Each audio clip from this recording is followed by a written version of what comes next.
शर्मा अपने चैनल कक्षा शिक्षा में एक बार फिर हाजिर हूँ और आज के इस वीडियो में हम ह्यूमन एक्सक्रीटरी सिस्टम या फिर आप कहिए ह्यूमन यूरिनरी सिस्टम को पूरा स्टडी करने वाले हैं।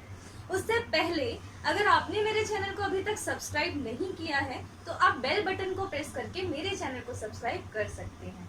तो चलिए स्टार्ट करते हैं आज का ये टॉपिक। सो फ्रेंड्स, सबसे पहले मैं आपको इस वर्ड का मतलब समझाती हूँ। What is excretion? जितने भी नाइट्रोजीनियस वेस्ट जो हमारी बॉडी में बने होते हैं, जिनका हमारी बॉडी में कोई नीड नहीं होता, वो हमारी बॉडी के लिए पॉइजनियस है, हार्मफुल है, जिस प्रोसेस से वो थ्रू आउट होते हैं उस प्रोसेस को हम एक्सक्रीशन कहते हैं। अब आपको एक डायग्राम नजर आ रहा होगा। ये डायग्राम को देख के आप समझ ही गए होंगे कि ये डायग्राम किस चीज का है। ये डायग्राम ह्यूमन एक्सक्रीटरी सिस्टम का है। अब मैं आपको ह्यूमन एक्सक्रीटरी सिस्टम के डेफिनेशन समझाती हूँ। वो जितने भी ऑर्गन्स जो एक्सक्रीशन में हेल्प करते हैं, एक इम्पॉर्टेंट रोल प्ले करते हैं यूरिन को बाहर निकालने में, यूरिन को बॉडी से थ्रो आउट करवाने में, उस पूरे सिस्टम को, उस पूरे ऑर्गन के कलेक्शन को हम क्या कहते हैं? Human excretory system. चलिए अब आपको मैं बताती हूँ कि कौन कौन से वेस्ट मटेरियल हमारी बॉडी से थ्रो आउट होते हैं और किस फॉर्म में होते हैं। हमारी बॉडी में रिमूव होने वाली वेस्ट मटेरियल, जिनको हम नाइट्रोजीनियस वेस्ट कहते हैं, उनमें कुछ इंपॉर्टेंट चीजें हैं जैसे कि कार्बन डाइऑक्साइड। अब कार्बन डाइऑक्साइड कैसे निकलता है आपको पता है। लंग्स जो होते हैं उनका वेस्ट मटेरियल क्या होता है? Carbon dioxide. सो वो as a waste material carbon dioxide को थ्रो आउट करते हैं। अब कार्बन डाइऑक्साइड बनता कैसे है? जो फूड हमने खाया है उसका ऑक्सीडेशन होता है ड्यूरिंग रेस्पिरेशन, जिसका वेस्ट मटेरियल क्या होता है? Carbon dioxide. और इसका बॉडी से निकलना बहुत ही ज्यादा जरूरी है, वरना ये हमारे लिए हार्मफुल हो सकता है। उसके बाद आप देखेंगे urea and uric acid. Urea and uric acid क्या होता है अगर आपको नहीं पता है तो चलिए मैं बताती हूँ कि ये कैसे बनता है। लिवर में जितने भी अनयूज्ड प्रोटीन होते हैं जो कि डीकम्पोज होते हैं, डीकम्पोज होने के बाद वो यूरिया एंड यूरिक एसिड में कन्वर्ट हो जाते हैं। लेकिन आप ये मत सोचिए कि यूरिया एंड यूरिक एसिड अगर वेस्ट मटेरियल है तो उसका कोई भी काम कहीं भी नहीं होता। इनका एक इम्पॉर्टेंट रोल है हमारे एग्रीकल्चर में। यूरिया का यूज एग्रीकल्चर में फर्टिलाइजर्स के तौर पे होता है। फर्टिलाइजर्स जो क्या करते हैं? हमारी कल्टीवेशन में पीजेंट्स को बहुत ज्यादा हेल्प करते हैं। तो यूरिया का यूज कहाँ पर होता है? कल्टीवेशन में किया जाता है। कौन करते हैं? फार्मर्स करते हैं इनका यूज। उसके बाद हमारी बॉडी में कुछ एक्सेस वाटर होता है जिसका बॉडी में रहना सही नहीं होता है। वो भी बॉडी से थ्रू आउट हो जाता है। जितना बॉडी में वाटर की नीड होती है उतना बॉडी में रहता है, और जो एक्सेस वाटर होता है वो बॉडी से थ्रू आउट हो जाता है। वैसे नॉर्मली हमारी बॉडी में 70% पानी रहता है, जिससे बॉडी का टेम्परेचर भी मेंटेन रहता है, और बॉडी में जितने भी वेस्ट मटेरियल होते हैं वो इस वाटर के थ्रू ही बॉडी से बाहर निकल आते हैं। और हमारी बॉडी में कुछ सॉल्ट्स होते हैं जिनका हमारी बॉडी में कोई काम नहीं है, यहाँ पे वो भी थ्रो आउट हो जाते हैं। अब इन चारों के कलेक्शन से एक लिक्विड, एक येलोइश लिक्विड फॉर्म होता है जिसे हम क्या कहते हैं? यूरिन। इस एक्सक्रीटरी सिस्टम में यूरिन का एक बहुत ही ज्यादा इंपॉर्टेंट रोल है, क्योंकि जो सारा प्रोसेस हो रहा है वो यूरिन को ही बॉडी से निकालने के लिए हो रहा है। इन चारों को मिलाकर जो चीज बनी वो क्या बनी? यूरिन। और उसी को हम यहाँ से थ्रो आउट करने के प्रोसेस को मैं आपको बताऊंगी कि किस तरह से होगा। अब कुछ छोटे छोटे पॉइंट्स मैं आपको बताती हूँ। लंग्स का वेस्ट मटेरियल कार्बन डाइऑक्साइड है, उसी तरह से किडनीज का वेस्ट मटेरियल क्या होता है? यूरिन। सबसे पहले मैं आपको ये बताती हूँ कि हमारी बॉडी में ह्यूमन एक्सक्रीटरी सिस्टम होता कहाँ है। Human excretory system digestive system के बैक साइड होता है, मींस डाइजेस्टिव सिस्टम के पीछे होता है। तो चलिए अब वन बाय वन करके मैं आपको एक्सक्रीटरी सिस्टम के डायग्राम के इंपॉर्टेंट ऑर्गन्स को समझाऊंगी और उनकी वर्किंग को समझाऊंगी। तो फ्रेंड्स, सबसे पहले मैं आपको बताती हूँ कि कौन कौन से ऑर्गन्स होते हैं ह्यूमन एक्सक्रीटरी सिस्टम में। तो सबसे पहले ह्यूमन एक्सक्रीटरी में जो सबसे इंपॉर्टेंट ऑर्गन होता है वो होता है किडनी। जो आपको ये बीन शेप का दो स्ट्रक्चर नजर आ रहे हैं, इनको हम क्या कहते हैं? किडनीज। तो जैसे कि आपको पता है कि हमारे नर्वस सिस्टम का सबसे इंपॉर्टेंट ऑर्गन क्या है? हमारा ब्रेन। उसी तरह से हमारे रेस्पिरेटरी में सबसे इंपॉर्टेंट ऑर्गन क्या होता है? लंग्स। उसी तरह से ह्यूमन एक्सक्रीटरी सिस्टम में सबसे इंपॉर्टेंट ऑर्गन क्या होता है? किडनी। तो आपको जो ये किडनी बीन शेप का दो ऑर्गन नजर आ रहा है, इसे हम क्या कहते हैं? किडनीज। एक pair kidneys human excretory system में होती है। अब इनकी लोकेशन की बात करते हैं। किडनीज की जो लोकेशन होती है वो हमारी बॉडी में पीछे की तरफ होती है, मीन्स बैकबोन के इधर साइड्स में होती है किडनी की लोकेशन। मोस्ट ऑफ द लोगों से अगर आप पूछेंगे कि किडनीज हमारी कहाँ होती है तो वो यही कहेंगे कि हमारे फ्रंट साइड में होती है, बट ऐसा नहीं होता। ये हमारे बैकबोन के इधर साइड्स में पीछे की तरफ होती है।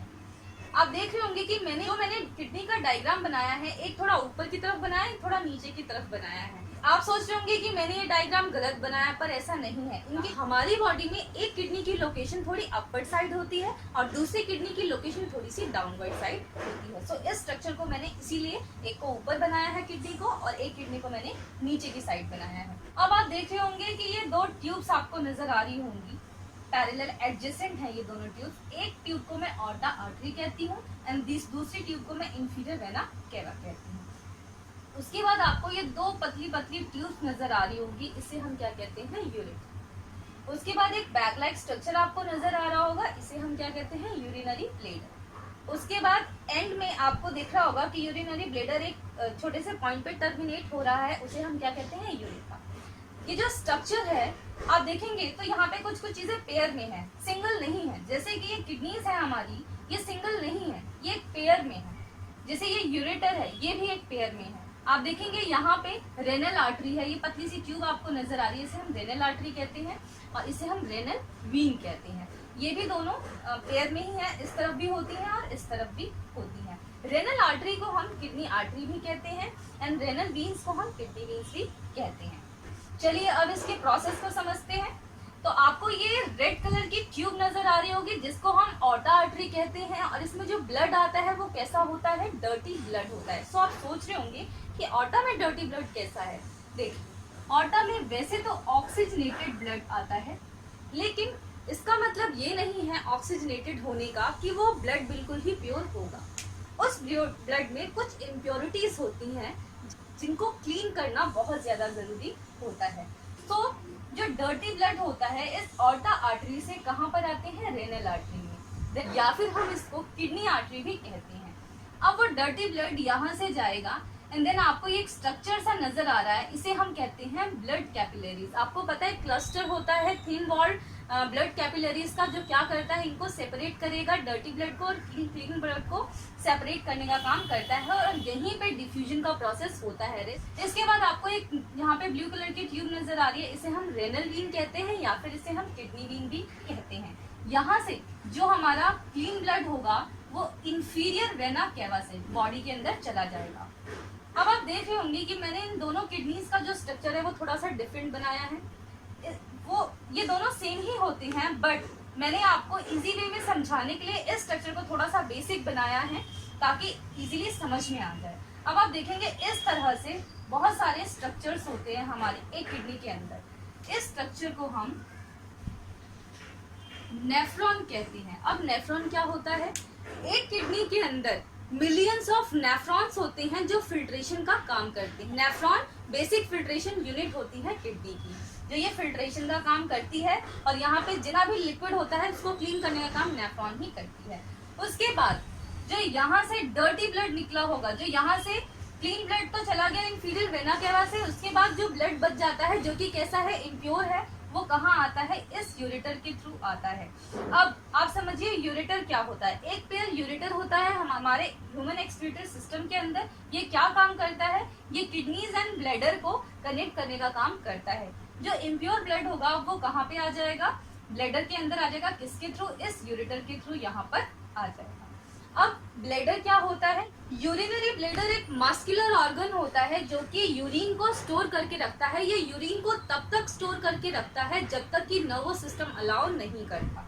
नर्वस सिस्टम जैसे ही हमें सिग्नल भेजता है उसके बाद ये यूरिथा, एक पतली सी जो ट्यूब है, जो ब्लैडर एक पतली सी ट्यूब में टर्मिनेट हो रहा है, उस पार्ट को हम यूरिथा कहते हैं। यहाँ से हमारा यूरिन पास आउट हो जाता है। अब मैं आपको कुछ इंपॉर्टेंट फैक्ट्स के बारे में बताती हूँ जो कि एक्सक्रीटरी सिस्टम से रिलेटेड है। आपको पता है एक दिन में हमारा जो एक्सक्रीटरी सिस्टम होता है, या फिर आप कहिए हमारी जो किडनीज होती है मेनली, वो 180 लीटर पर डे यूरिन को फिल्टर करने का काम करती हैं। लेकिन आप ये मत सोचिए कि 180 लीटर यूरिन अगर फिल्टर हो रहा है तो वो हमारी बॉडी से पास भी हो जाता है। ऐसा नहीं होता। हमारी बॉडी में 180 litre per day urine filtrate जरूर होता है, लेकिन 1 से 2 लीटर ही सिर्फ यूरिन हमारी बॉडी से पास आउट होता है। और जो बाकी का वाटर होता है, जो एक्सेस वाटर होता है, मान लीजिए 180 लीटर्स में 1 से 2 लीटर ही हमारी बॉडी से एक्सक्रीट हो रहा है, जो बाकी का वाटर होता है वो हमारी बॉडी में रीएब्जॉर्ब होके वापस से बॉडी के अंदर चला जाता है। आपको पता है हमारी बॉडी में 70% पानी रहता ही है, जो हमारी बॉडी का टेम्परेचर मेंटेन करके रखता है। सो इसका भी हमारी बॉडी में बहुत ज्यादा इम्पोर्टेंट रोल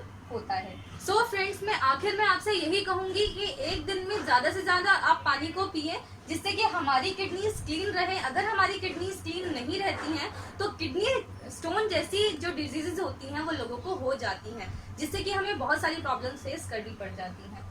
ये टॉपिक अब यहीं पे ओवर होता है, और अगर आपको मेरी वीडियो अच्छी लगी तो इसको लाइक करें, शेयर करें, कमेंट करें, और मेरे चैनल को सब्सक्राइब करना बिल्कुल भी ना भूलें। अगर आप मुझसे फेसबुक पेज और इंस्टा पेज पे जुड़ना चाहते हैं तो उसका लिंक इस वीडियो के डिस्क्रिप्शन में दिया गया है। मिलते हैं नेक्स्ट वीडियो में, तब तक के लिए कीप लर्निंग, स्टे हेल्दी।